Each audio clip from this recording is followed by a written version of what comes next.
howdy my YouTube friends and family. Hope everyone's doing well. Trying to get out another video or two while I'm stopped. We're out in Colorado Springs doing a reset. It's just one of those things, you run out of hours in the field, and this company pays us hourly to reset, so can't complain. Plus they pay for the hotel room, plus we get meals, yada yada yada. Anyway, over the last couple weeks, maybe even a month or two, everyone's getting all riled up about double brokering, and everyone, and anytime you see something that looks different on the rate con, people are like, oh, double brokering. Honestly, guys, I ran loads that were double brokered. You could see it on the paperwork. I'm getting the load from one company, and then when you see the paperwork, the original broker was C.H. Robinson. I don't have an issue with double brokering. If it's a rate I agree to and it's a rate I'm happy with, I have no reason to complain. The only reason you should complain about double brokering is if you accepted a very cheap rate. Anyways, the video is not about double brokering. It's actually about a term called blind shipments. So a blind shipment makes people worried because they're like, oh, well, you can't see who it's coming from, yada yada yada. You will see on your rate con, who the broker is, if it's your guy or if it's someone else. What a blind shipment means, or what it is the shipper is being obscured, where the receiver doesn't know where it came from. And now some of you are thinking, well, that sounds shady, yada yada yada. Here's the reality. When I had an equipment rental business, we were a Genie Terex dealer, we were a Load King dealer, we were an Ameritech dealer, and a couple others. Towards the end, I even became a tire distributor, mainly because I was building the trucks for the oil field, and I found a tire importer that gave me dealership rights, if you want to call them that. And it was like $50 a tire cheaper or something. At the time, I was buying 20, 40 tires at a time, so it was a discount. Anyway, so in a lot of cases, your suppliers don't provide you what they call dealership protection. And so if I became a Ford dealership, I'm a Ford dealer, and you can't go directly to Ford and buy a vehicle or parts and go around the dealership network. They call it dealership protection. But with a lot of these smaller manufacturers that make parts for companies like Genie and Snorkel and Skytrack, JLG, and I'm talking just construction equipment because that's an industry I'm familiar with. Some of those smaller manufacturers do not offer that type of protection. And so if I have a customer, let's just say it's a local municipality or something, and they're buying these parts from me, I'm putting a markup on it. Well, if they figure out where the parts are coming from, they're going to reach out directly and say, we buy parts every week, we're willing to make a large purchase for in exchange for, a deeper discount, and they just cut you out of the loop. And so it's in your better interest to protect your supplier network, and that's in some cases what these blind shipments are. I did a handful of them for the same reason. I shipped the stuff blind shipment so that my client couldn't go directly to my vendor and cut me out of the loop. Even if there's not like a whole lot of money to be made there, if it happens to all of your customers, you're not in business anymore. And so I'll give you a couple examples of some blind shipments I did personally, just so you get an idea. The first thing you guys need to understand is, because some people fear these, a lot of times the rates are better. Higher rate makes it worthwhile. And if you're dealing with a broker that you've already run for before, there's nothing to fear. You already know the broker, he's or she is legitimate, and the only difference is on your paperwork, on your BOL where you're delivering, it doesn't say where it's coming from. And so, okay, what did we do? So we picked up a load in Michigan, from a manufacturer, and the blind shipment also in this particular case had a confidentiality statement that I had to sign. And so I can't say name names, but you guys are smart, you'll figure it out. So this shipper, manufacturer, um, who will remain nameless, we showed up to one of their facilities, bumped the dock.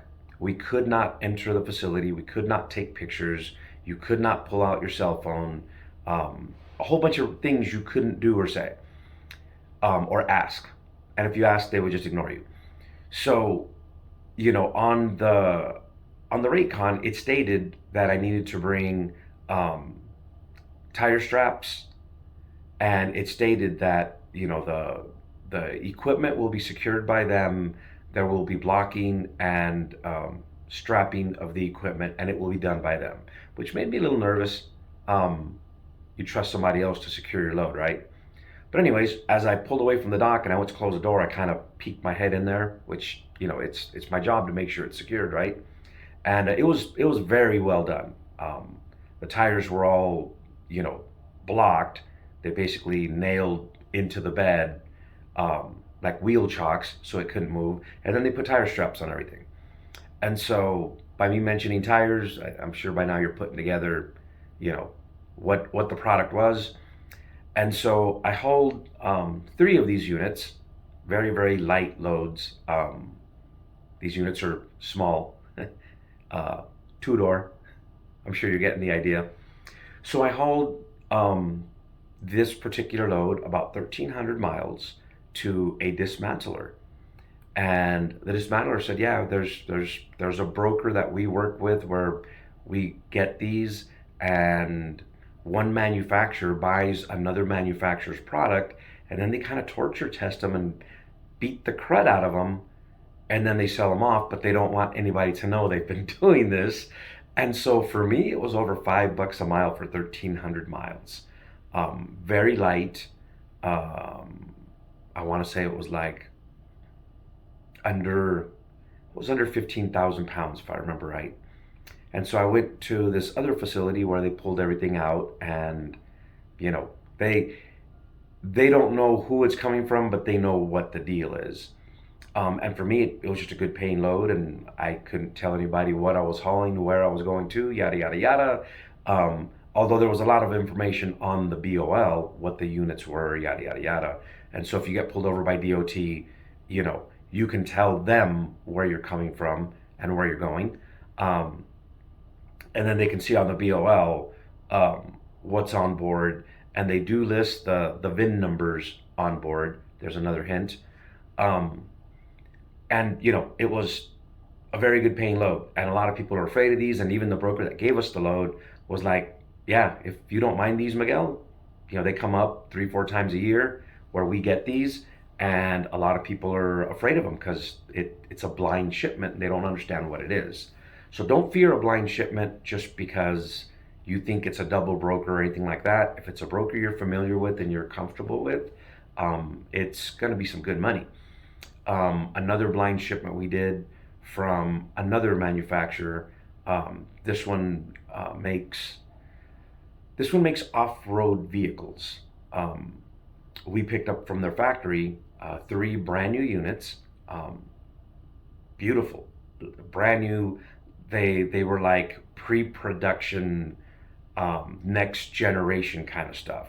So if it's like a 2020 year, these were like 2024 models, and we shipped these from their factory in the northern states.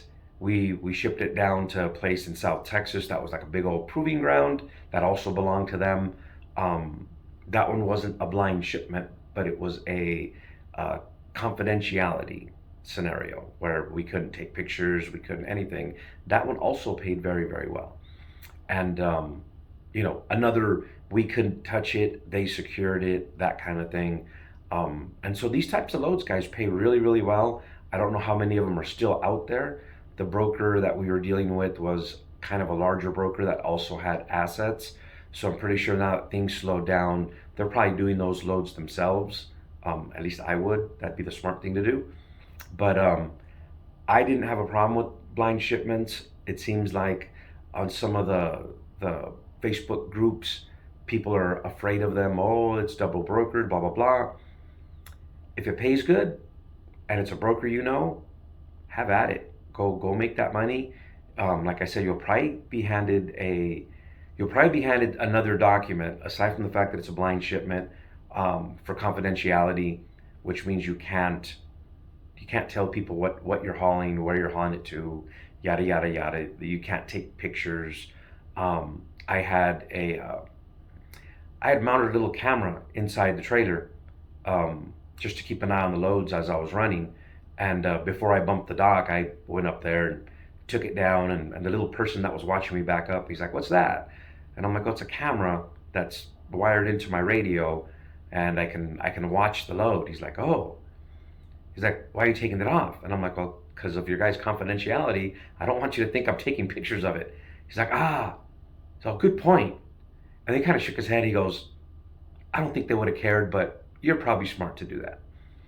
Anyway, don't be afraid of blind loads. In fact, might even be um, a specialty or a niche that you could find, direct loads and get better paying loads. If I lived if I lived in an area that had more manufacturers, that would have made sense for me to go chase them and try and get some of that work directly. Directly, it probably paid really, really well. Because like in some of them, like I said, we got over $5 a mile for over 1,300 miles. Those were nice loads, 2 day loads, and making that kind of money, I think it was close to 7,000. Yeah.